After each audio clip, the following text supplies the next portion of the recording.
ಕಲಬುರಗಿ ಜಿಲ್ಲೆ ಕಲಬುರಗಿ ತಾಲೂಕಿನ ಫೈರೋಜಾಬಾದ್ ಗಿರಾಮ್ ನಿವಾಸಿಯಾದ ಅಬ್ದುಲ್ ಲತೀಫ್ ಎಸ್.ಎಂ. ಜಾಗೀರ್ದಾರ್ ಅಂತ ಹೇಳಿ ಇದು ಸೋಷಿಯಲ್ ಮೀಡಿಯಾ ವತಿಯಿಂದ ಇಡೀ ಸಮಾಜಕ್ಕೆ ಒಂದು ಸುದ್ದಿ ಮುಟ್ಬೇಕಂತ ಹೇಳಿ ನಾನು ಒಂದು ಪ್ಲೇಸ್ಮೆಂಟ್ ಮಾಡ್ತೀನಿ.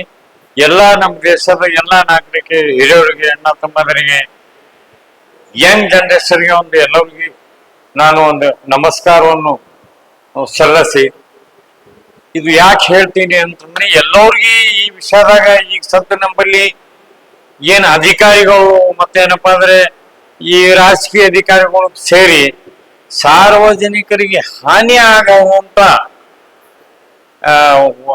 ಕಾರ್ಯಗಳು ನಡೆದಿರುವ ಬಗ್ಗೆ ಒಂದ್ ಸ್ವಲ್ಪ ಮಾಹಿತಿ ಕೊಟ್ಟು ಸೋಷಿಯಲ್ ಮೀಡಿಯಾ ಕಡೆಯಿಂದ ಎಲ್ಲರೂ ಗೊತ್ತಾಗ್ಬೇಕು.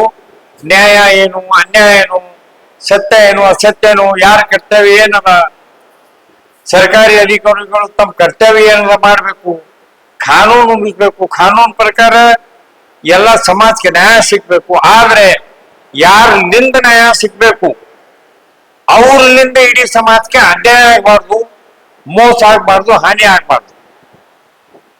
ಇದು ಎಲ್ಲ ಅವ್ರಿಗೂ ತಿಳಿತದ ಕೇಳ್ತದ. ನಾವು ಹೇಳೋದ್ ಅರ್ಥ ಏನು, ನಮ್ ಎಲ್ಲಾ ಸಾರ್ವಜನಿಕರಿಗೆ ಗೊತ್ತಾಗ್ಬೇಕು. ಅಮಾಯಕರು ಪಾಪ ಅಮಾಯಕರಿರ್ತಾರ, ಅದ್ರಾಗ ಶಾಣೆಯವ್ರು ಇದ್ದವ್ರಿಗೆ ಇದು ಒಂದ್ ಮಾತು ಗೊತ್ತಾಗಿ ನಾವ್ ಎಲ್ಲರೂ ಜಾಗ್ರ ಆಗ್ಬೇಕು, ಇದಕ್ಕೊಂದು ಕಣಿವಾಳ ಹಾಕ್ಬೇಕು. ನಾವು ಎಲ್ಲರೂ ಒಂದಾಗಿ ನ್ಯಾಯಕ್ಕಾಗಿ ಹೋರಾಟ ಮಾಡ್ತಾ ಇರ್ಬೇಕು. ನಾವು ದೇಶದ ಎಲ್ಲರೂ ನಾವು ಕ್ರಾಂತಿಗೆ ಹೇಳ್ತಾನ ಇದು ನಾವು ಸುಧಾರಿಸ್ಲಿಕ್ಕೆ ಸಾಧ್ಯ ಇಲ್ಲ, ನಮ್ಗೆ ನ್ಯಾಯ ಸಿಗಂಗಿಲ್ಲ. ಅದಕ್ಕಾಗಿ ಇವತ್ತು ಒಂದು ಮುಖ್ಯ ವಿಷಯ ಏನಪ್ಪಾ ಅಂತಂದ್ರೆ, ಕಲಬುರಗಿ ಜಿಲ್ಲೆ ಕಲಬುರಗಿ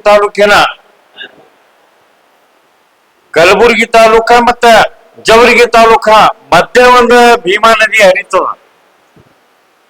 ಆ ಭೀಮಾ ನದಿ ಎಲ್ಲಿ ಅಂದ್ರೆ ಪೂರ್ಣದಿಂದ ಬಂದಂತ ಭೀಮಾ ನದಿ.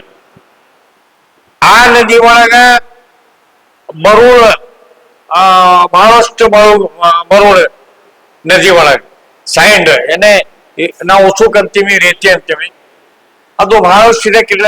ಕೆಲವೊಂದು ಮಾಫಿಯಾ ಮಂದಿ ಅವ್ರದ್ದು ಕೆಟ್ಟ ದೃಷ್ಟಿ ಅದ್ರ ಮೇಲೆ ಬಿದ್ದದ ಸತ್ತು. ಅದಕ್ಕ ಅವರು ಮೈನಿಂಗ್ ಡಿಪಾರ್ಟ್ಮೆಂಟ್ ಕೂಡಿ ಏನಾರ ಒಂದು ಕಿತಾಪತಿ ಮಾಡಿ ಅದು ಮರುಳು ಎತ್ತಬೇಕಂತ ಹೇಳಿ ಅದಕ್ಕೆ ನಾವು ಅಬ್ಜೆಕ್ಷನ್ ಮಾಡಿದ್ರೆ ಹೊಸದ ಅದು ಹಟ್ಟಿ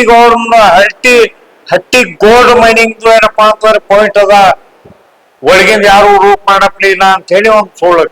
ಏನೋ ಒಂದು ಕಾನೂನು ಯಾವಾಗ್ಲೂ ಹಾನಿ ಮಾಡ್ಬೇಕಂತ ಹೇಳಿ ಎಲ್ಲಿನೂ ಕಾನೂನಿಲ್ಲ, ಯಾ ಕಾನೂನು ಬುಕ್ನಾಗಿಲ್ಲ. ಮರುಳು ಸಾಗಾಣಿಕೆ ಮಾಡ್ಬೇಕು ನದಿ ಒಳಗಿಂದ ಅಂತ ಹೇಳಿ ಕಾನೂನೇ ಇಲ್ಲ. ಇವ್ರು ತಯಾರು ಮಾಡ್ಕೊಂಡು ಹೇಳ್ತಾರ. ಬೇಕಾದ್ರೆ ಫೈಟ್ ಮಾಡ್ಬೇಕಾದ್ರೆ ನಾನು ಬರ್ತೀನಿ, ಅವರು ಬರ್ರಿ, ಕೋರ್ಟ್ದಾಗ ಮೇಡಮ್ ಅದಕ್ಕೆ ನ್ಯಾಯ ಏನಿದೆ ಸಿಗ್ತದ. ಅದರ ಬಗ್ಗೆದಾಗ ಕೆಲವೊಂದೇನಪ್ಪಾ ಅಂತಂದ್ರೆ ಅದರ ಬಗ್ಗೆದಾಗ ನಾವು ಸಾರ್ವಜನಿಕರು ನೋಡ್ಬಹುದು. ಅದ್ರ ಒಳಗೆ ಏನಪ್ಪಾ ಅಂತಂದ್ರೆ ನಾವು ಭೀಮಾ ನದಿಗೂ ಏನಪ್ಪಾ ಅಂತಂದ್ರೆ ಏನ್ ಸೀನ್ ಅದ, ಈ ಸ್ಥಳ ಏನದ, ನದಿ ಏನದ, ಅದ್ರ ಒಳಗೆ ನಮ್ದು ವಿಡಿಯೋ ಅದ. ಆ ವಿಡಿಯೋ ಏನಪ್ಪಾ ಅಂತಂದ್ರೆ ನಾವು ತೋರಿಸ್ತೀವಿ. ಆ ವಿಡಿಯೋದಲ್ಲಿ ನೋಡ್ರಿ, ಅದರ ಬಗ್ಗೆ ಗೊತ್ತಾಗ್ತದ. ನಾನು ನಿನ್ನೆ 8 ತಾರೀಕ ಜಿಲ್ಲಾಧಿಕಾರಿಗಳಿಗೆ ನಮ್ಮ ಮನವಿ ಪತ್ರ ಸಲ್ಲಿಸಿನಿ. ಇದಕ್ಕ ಅವಕಾಶ ಮಾಡಬಾರ್ದು, ಅದರ ಸಹಾಯಕ ಆಗ್ತಿರುವ AC ಅವರಿಗೇನೋ ಕೊಟ್ಟಿವಿ, ಒಂದು ಮೈನಿಂಗ್ ಅಧಿಕಾರಿಗಳಿಗೆ ಕೊಟ್ಟಿವಿ. ಮೈನಿಂಗ್ ಅಧಿಕಾರಿ ಲಕ್ಷಣ ಏನಪ್ಪಾ ಅಂದ್ರೆ ನಮ್ ಚಂದ ಕಂಡಿಲ್ಲ, ಮಾತಾಡಿದ್ರಿ ಏನಂದ್ರೆ ತೆಳಗ್ ಮೋತಿ ಮಾಡಿ ಒಂದು ಗರ್ವ ರೀತಿಯಿಂದ ಕುಂತು ಆ ರೀತಿಯಿಂದ ಅದ. ನಾವು ಎಲ್ಲಾ ಅಧಿಕಾರಿಗಳಿಗೆ ಒಂದು ಮನವಿ ಕೊಡ್ತೇನೆ. ಹಂಗೆ ಎಲ್ಲ ನಿಮ್ಗೆ ಎಲ್ಲ ಎರಡು ಕೈ ಮುಗ್ದು ನಿಮ್ಗೆ ಮನವಿ ಕೇಳ್ತೀವಿ. ನೀವು ಯಾವಾಗಲೇ ಅನ್ಯಾಯದ ಜೊತೆ ಕೈ ಜೋಡೋದ್ಬಾರ್ದು. ಒತ್ತಡದಾಗ ಬಂದು ರಾಜಕೀಯವ್ರು ಒತ್ತಡ ಹೇಳ್ತಾರ ನಿಮ್ಮ ನಮ್ಗೆ ತಿಳಿತದ. ಕೆಲವೊಂದು ಅತಿ ಶಕ್ತಿ ಅವ್ರ ಬಳಿ ಏನ್ ಶಕ್ತಿ ಅದ, ಹಣ ಶಕ್ತಿ ಅದ, ಗುಂಡಾಗಿರಿ ಅದ, ಬಡಗಿ ಬಂದೂಕ ಹಿಂದ ರಾಜಕೀಯ ಶಕ್ತಿ ತಗೊಂಡು ಈ ತಾಲೂಕಾ ಅಧಿಕಾರಿಗಳ ಮೇಲೆ, ಸರ್ಕಾರಿ ಅಧಿಕಾರಿ ಮೇಲೆ ಅಧಿಕಾರಿಗಳು ಚಲೋ ಇದ್ದರು ಒತ್ತಡ ಹೇಳಿ ಮಜಬೂರ್ ಮಾಡ್ತಾರ. ಎಂದೂ ಮಜಬೂರ್ ಆಗ್ರಿ, ಭಗವಾನ್ ದೊಡ್ಡವರ, ಯಾರೇನ್ ಮಾಡಂಗಿಲ್ಲ. ನಾವು ನಿಮ್ಗೆ ಸಪೋರ್ಟ್ ಕೊಡ್ತೀವಿ, ನೀವು ಕಾನೂನು ಕಾಯ ಕೆಲಸ ಮಾಡ್ರಿ, ನಾವು ಜವಾಬ್ ಕೊಡ್ತೀವಿ ಪರವಾಗಿ. ಅಂಜಬೇಡ್ರಿ ಸರ್ಕಾರಿ ಅಧಿಕಾರಿಗಳು. ನಿಮ್ ಕಾನೂನು ಪ್ರಕಾರ ನಿಮ್ ಕರ್ತವ್ಯ ಮಾಡ್ರಿ, ಸಮಾಜ ಸೇವೆ ಮಾಡ್ರಿ, ಸಮಾಜಕ್ಕೆ ಉಳಿಸ್ರಿ, ಸಮಾಜ ಸರ್ಕಾರಿ ಆಸ್ತಿ ಉಳಿಸ್ರಿ. ಇದಕ್ಕಾಗಿ ನಮ್ಗೆ ನ್ಯಾಯ ಕೊಡ್ಬೇಕು.